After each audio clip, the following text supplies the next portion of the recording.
सभी प्रेक्षकों को मेरा नमस्कार। मैं डॉक्टर उमेश बात कर रहा हूँ। मैं सीनियर कंसल्टेंट न्यूरोलॉजिस्ट हूँ। मैं हॉस्पिटल विन पे काम करता हूँ, बेगमपेट में है। आज जो है हमारा टॉपिक रहेगा कि फॉलिश जो कहते हैं स्ट्रोक। तो स्ट्रोक हम जानने से पहले हमें ये मालूम होना चाहिए कि ब्रेन जो है कैसा काम करेगा और उसे क्या क्या चाहिए ब्रेन को, तो उसके ऊपर थोड़ा सा डिस्कस कर लें हम। ब्रेन जो है दो भाग होती है, एक राइट एक लेफ़्ट जो होता है, और ये राइट एंड लेफ़्ट जो है इंडिपेंडेंट काम करते रहते हैं ये, और कुछ चीज़ों में ये दोनों मिलके कंस्ट्रक्टिव मतलब एक जो है उसका प्रोडक्टिव मीनिंग निकालते हैं। तो ब्रेन जो है काम करने के लिए खून के दौरान चाहिए उसे, और वो खून के दौरान में सर्कुलेशन में हमें उसके न्यूट्रिएंट्स मिलेंगे, उसके ऑक्सीजन मिलेगा, और उसको जो एनर्जी चाहिए ब्रेन को वो सप्लाई होते रहेगा। ये खून के दौरान जो है हार्ट हमें जैसा दिल जो है हमें धड़कन जैसा पंप करता है, वो पंप करने की वजह से ब्रेन में ब्लड जाएगी, वो तभी सर्कुलेशन सभी तरफ ब्रेन में फैल जाएगी, दौरान हो जाएगी। तो उस टाइम पे हमें ब्रेन जो है नॉर्मली फंक्शन करना शुरू करेगा। कुदरती ऐसा रहेगा ब्रेन हमें डिफरेंट एरियाज़ रहेंगे और डिफरेंट एरियाज़ में डिफरेंट फंक्शंस रहेंगे हमें। फॉर एग्जांपल अगर फ्रंट पार्ट का ब्रेन अगर लेते हैं आप, तो फ्रंट पार्ट का ब्रेन जो है हमें सोचने के लिए, प्लान करने के लिए, उसके लिए चाहिए हमें। और हमारा मैनर्स जो हैं, तमीज़ जो हैं, वो जो है फ्रंट का ब्रेन का और आगे का ब्रेन से आती है हमें। फॉर एग्ज़ाम्पल हमें 80% ब्रेन जो है लेफ़्ट साइड का ही काम करता है। जो राइट 100% रहेगा और राइट 100% के लिए लेफ़्ट साइड का ही ब्रेन काम करते रहेगा। और टेम्पल एरिया कहते हैं, this is called temple area. और टेम्पल एरिया में जो है हमें बात समझने के लिए चाहिए। मैं बोल रहा हूँ तो ये फ्रंट पोर्शन ब्रेन बोलते रहेगा, तो आप समझ रहे हैं तो जो है ये पोर्शन ब्रेन जो है काम करेगा। अगर यहाँ पे लगती है तो हमें समझना मुश्किल हो जाता है और सुनना कम हो जाता है हमें। पीछे का भाग का ब्रेन जो है हमें देखने के लिए चाहिए, और ये ऊपर का भाग का ब्रेन जो है हमें लिखने के लिए या कैलकुलेशंस के लिए, हिसाब के लिए, और इसके लिए चाहिए। ये अपोजिट साइड का ब्रेन जो राइट साइड का ब्रेन जो बोलते हैं हमें नॉन डोमिनेंट कहते हैं। ये नॉन डोमिनेंट ब्रेन जो है हमें जैसा ड्रेस करना हो, हमें रास्ता पहचानना हो, या विज़न हो, सुनना हो, उसके लिए काम करता है। तो तभी ये डिफरेंट एरियाज़ ब्रेन जो है डिफरेंट काम करते रहते हैं, अलग अलग काम करते रहते हैं। तो अलग अलग काम करने के लिए तभी ये खून की सप्लाई तभी होती है, तो तभी ये काम करेगा, नहीं तो नहीं करेगा ये। तो खून कब रुकती है हमें, तो उसका पहचान लेते हैं हम। एक जो है हार्ट के बीमारी की वजह से भी खून रुक सकती है। पंपिंग मैकेनिज़्म जो रहती है हमें, खून जो है उसके दौरान कम होने की वजह से ये एरिया जहाँ खून सप्लाई कम होता है वो एरिया काम नहीं करेगा।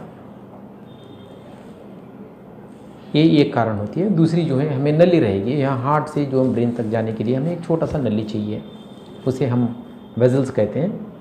वो वेजल्स में अगर रुकावट रही, जैसा कोलेस्ट्रॉल हो, या चिकनाहट हो, वो चिकनाहट जो है हमें ये वेजल्स में जो है ब्लॉक करेगी। जैसा उसमें डिपॉजिट होके, उसमें जमा होके वो खून की रफ्तार जो है कम करेगा। वो तभी खून की रफ्तार कम करेगा, तो जितना वहाँ डिमांड रहेगा हमें उस पर्टिकुलर एरिया में ब्रेन में, वो डिमांड कमी होने की वजह से वो एरिया कम काम करने शुरू हो जाएगा। अगर खून रुकावट कम्प्लीटली बंद हो जाती है तो वो एरिया जो है डैमेज हो जाती है। फॉर एग्ज़ाम्पल मैं कहता हूँ कि ये एरिया में अगर खून सप्लाई कम होती है तो मेरा सोच बंद हो जाती है। पीछे भाग में होता है तो मुझे दिखाई देना कम हो जाता है। अगर एक एरिया में होता है तो मुझे हाथ पैर, अपोजिट साइड का हाथ और पैर जो है गिर जाती है। तो इसके लिए कहते हैं कि सभी फालिश एक जैसे नहीं रहते हैं। तो इसमें हाथ गिर सकती है, समझना बंद हो सकती है, बोलना बंद हो सकती है, हाथों पैरों में चिमटियाँ भरना हो सकती है।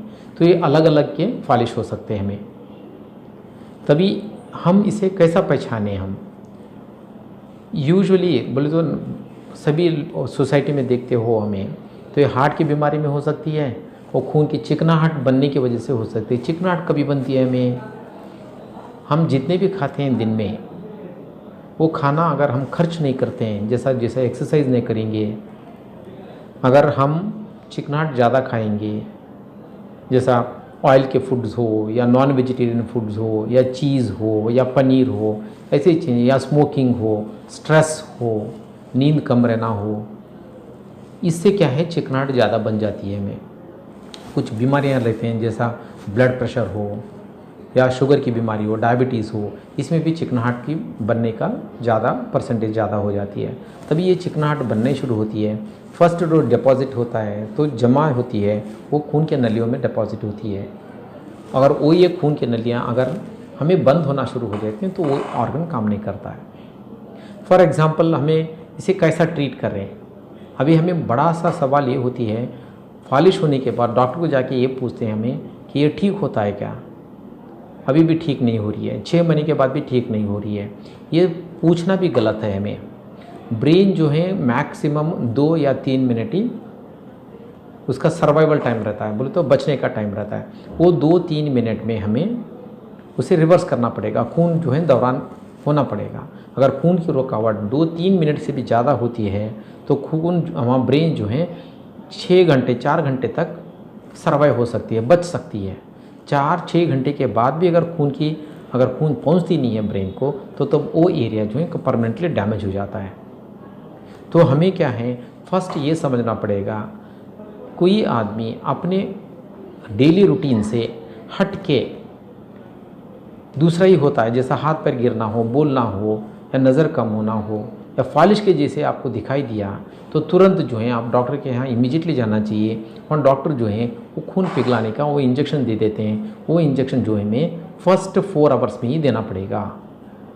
फर्स्ट 4 आवर्स में देते हैं तो 90% लोगों में क्या है, वो जो खून की धब्बा जो रहती है या कोलेस्ट्रॉल की जो ये रुकावट रहती है वो जो है हमें डिज़ोल्व होती है, बोले तो पिघल जाती है। वो अगर वो पिघल जाती है तो खून के दौरान पर रिस्टोर हो जाएगा और हमें जो है ब्रेन फंक्शन करना, काम करना शुरू करेगा। इसलिए हमें ये इम्पोर्टेंस होती है। तो 6 घंटे तक हम रोकना नहीं चाहिए घर पे। 6 घंटे के बाद क्या होती है, हमें तब डॉक्टर के यहाँ जाते हो तो डॉक्टर एडवाइस करते हैं आपको एडमिट हो जाइए और ये ट्रीटमेंट शुरू करेंगे हम। तो 6 घंटे के बाद ट्रीटमेंट क्या देते हैं डॉक्टर जो है खून पिघलाने के और आपके कोलेस्ट्रॉल के और बाकी के ब्लड प्रेशर के मेडिसिन देते हैं। क्योंकि एक बार खून में अगर एक बार इंसल्ट हो गई तो उसी टाइम पे खून कितने धब्बे हैं डॉक्टर को मालूम नहीं रहता। तो इसके लिए बाकी नेक्स्ट जो है स्ट्रोक नहीं होना चाहिए, तो उसके लिए क्योंकि चांसेस बहुत ज़्यादा रहते हैं, ऑलमोस्ट 70% चांसेस रहते हैं हमें, तो खून नेक्स्ट फिर बनना नहीं चाहिए या हमको फालिश नहीं होना चाहिए। तो वो रोकने के लिए डॉक्टर जो है आपको एडमिट करते हैं। तो ये मेडिसिन शुरू करने से आगे जो होने वाले जो हैं वो रोक सकते हैं हमें। जो हो गया सो है वो 4 घंटे के अंदर ही हमें ट्रीटमेंट लेना चाहिए। उसके बाद में रही आपकी फिजियोथेरेपी करते हुए जितना भी इम्प्रूवमेंट आती है हमें, ये कभी भी तोलना नहीं चाहिए हमें, आज इतना आ गया, कितने दिन में आएगा, 2 महीने में आ जाएगा, 3 महीने, ये पूछना ही गलत है। हमें क्या है, एक बार इंसल्ट हो गई हमें ब्रेन में, कुछ हद तक हमें इम्प्रूवमेंट आती है, हमें उसे तोल के चलना नहीं चाहिए। जितना हो गया उतना कोशिश करते रहना चाहिए और दूसरी बार नहीं हुई जैसा उसे देख लेना चाहिए हमें। और इसे कैसे रोकें हम और कैसे पहचाने का तो समझा दिया हमें, और रोके कैसा ऐसे। तो फर्स्ट एंड फॉरमोस्ट जो है हमें लाइफस्टाइल मॉडिफिकेशन करना चाहिए, जैसे जीने के तरीके चेंज करना चाहिए। सभी इट्स ए कॉम्पिटेंट वर्ल्ड, सभी लोग कष्ट उठाते हैं, सभी लोग को स्ट्रेस रहता है, परेशानियां रहते हैं, लेकिन ये परेशानी को हम कैसे मॉडिफाई करके स्मूथ लाइफ कैसा फंक्शन करे वो देखना चाहिए। जो जैसा मॉर्निंग उठता, मैं कहता हूँ सभी पेशेंट्स को ये कहता हूँ, चिड़िया को देखो, सुबह उठती है 4 बजे, 6 बजे तक वो फ्रेश हो जाती है, 6 बजे जो है अपना खाना खा लेती है, वो खाना खा के फिर जो है अपना उड़ना शुरू करती है, फिर 4 बजे वापस अपने नेस्ट को आ जाती है, 6 बजे तक वहीं पे बैठे रहती है, 6 बजे के बाद खाना नहीं खाती है वो।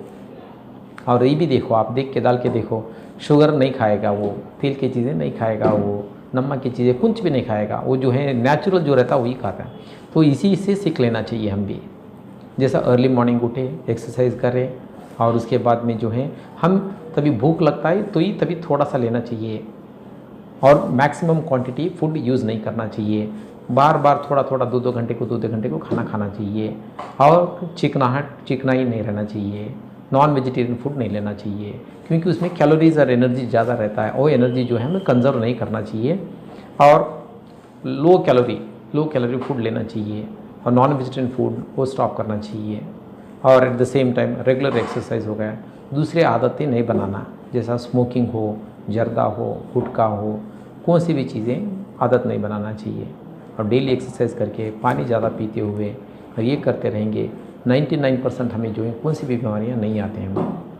और मोस्ट इम्पॉर्टेंट हमें स्ट्रेस से दूर रखना। स्ट्रेस से जो भी है, स्ट्रेस कब आता है, जब प्रॉब्लम हमें जमा करते जाते हैं, सॉल्व नहीं करते हैं हमें, तब जो है हमें स्ट्रेस आती है। दिन का प्रॉब्लम जो उसी दिन सॉल्व करके नेक्स्ट डे जो है दूसरे जो है ये कर लेना चाहिए हमें। ये स्ट्रेस को अवॉइड करें जैसा। और मिनिमम जो है कम से कम 6 से 7 घंटा नींद होना चाहिए हम सब लोगों को। और ये जो है हमने स्ट्रोक के बारे में बात की है।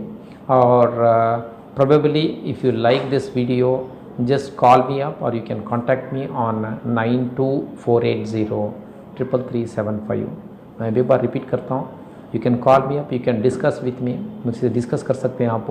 व्हाट्सएप भी कर सकते हैं। मेरा व्हाट्सएप नंबर जो है 9248033373। और कॉल करना चाहते हो तो 9248033375। Thank you.